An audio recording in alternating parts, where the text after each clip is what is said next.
ये अदील अकबर है। आज इनके बूढ़े बाप ने जब इनका लाशा उठाया, गुजरात से इनका ताल्लुक़ है, तो वो फूट फूट कर रोए। बेसिकली ये रावियन है, गवर्नमेंट कॉलेज यूनिवर्सिटी से ये फारिगुत तहसील हैं। मैं भी रावियन हूँ और हम दोनों का ताल्लुक़ पॉलिटिकल साइंस डिपार्टमेंट से रहा। आज हमारी जो HOD हैं फौजिया गनी साहिबा, मैं भी उनका स्टूडेंट रहा हूँ, ये अदील अकबर भी उनके स्टूडेंट रहे हैं। उन्होंने एक बड़ा ही हार्ट रेंचिंग, दिल को चीर देने वाला एक फेसबुक पर मैसेज शेयर किया। वो इस वक्त पॉलिटिकल साइंस डिपार्टमेंट की HOD हैं, जिसमें उन्होंने ये तस्वीर शेयर की। और इस तस्वीर में अगर आप ये देखें, ये जो एक बोर्ड लगा हुआ है, यहाँ पर अदील अकबर टॉपर है BA political science, BA honours political science में 2008 से जो 12 तक थे। इनका इरा था, मैं भी उसी राह में, यानी मैं 2008 में फ्री हुआ था, मैंने मास्टर्स किया था MAIR, यानी उस वक्त डबल मास्टर्स मैंने किया था, मुझे याद है, मैं पॉलिटिकल साइंस और MAIR।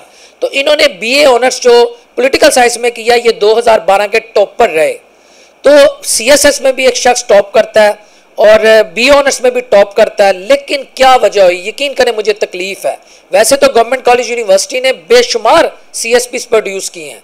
पाकिस्तान के आप किसी भी कोने में चले जाएं, अगर 5 या 4 CSP ऑफिसर बैठे होंगे तो एक शख्स एटलीस्ट, वैसे तो मैं 2 कह सकता हूं, लेकिन एक शख्स एटलीस्ट, मैं ये आपको दावे से कह सकता हूं, उसका ताल्लुक गवर्नमेंट कॉलेज यूनिवर्सिटी से होगा।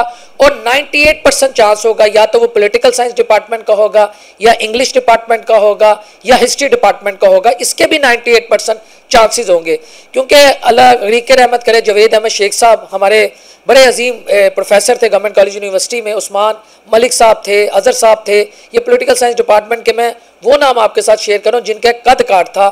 तो ये कहा करते थे कि पॉलिटिकल साइंस डिपार्टमेंट जो है वो नर्सरी ऑफ ब्यूरोक्रेसी है, या नर्सरी ऑफ ब्यूरोक्रेसी है, कि पाकिस्तान की जो ब्यूरोक्रेसी है वो पॉलिटिकल साइंस डिपार्टमेंट ने प्रोड्यूस की है। तो मैं अदील अकबर का जब ये जो बोर्ड लगा, मैंने पढ़ा कि इसने वहाँ भी टॉप किया, कितनी मेहनत की, गुजरात से ताल्लुक़ था, यहाँ हॉस्टल आए थे, यकीनन इकबाल हॉस्टल ये रहे होंगे। तो एक शख्स दुनिया से चला गया यार, बड़ी तकलीफ दे। और एक उनकी ट्वीट गुज़िश्ता तकरीबन 12-16 घंटे से काफ़ी ज़्यादा वायरल है, कैद करता हूँ हसरतें दिल में, फिर इन्हें खुदकुशी सिखाता हूँ। ये उनका एक मैसेज है, एक सोशल मीडिया पे बड़ा वायरल है। मुख्तलिफ लोग मुख्तलिफ बातें कर रहे हैं कि मरीद के ऑपरेशन का उन पर शायद प्रेशर था, इस्लामाबाद का प्रेशर था, या 26 नवंबर था, या 25 मई था। ये तो अल्लाह की ज़ात बेहतर जानती है कि वो क्यों इतने प्रेशराइज थे। लेकिन मैं बार बार एक बात कहता हूँ, अल्लाह बिज़िक्रिल्लाह तत्मइन्नुल क़ुलूब। हर इंसान की ज़िंदगी में एक ऐसा वक्त आता है जब उसका दिमाग माऊफ हो जाता है।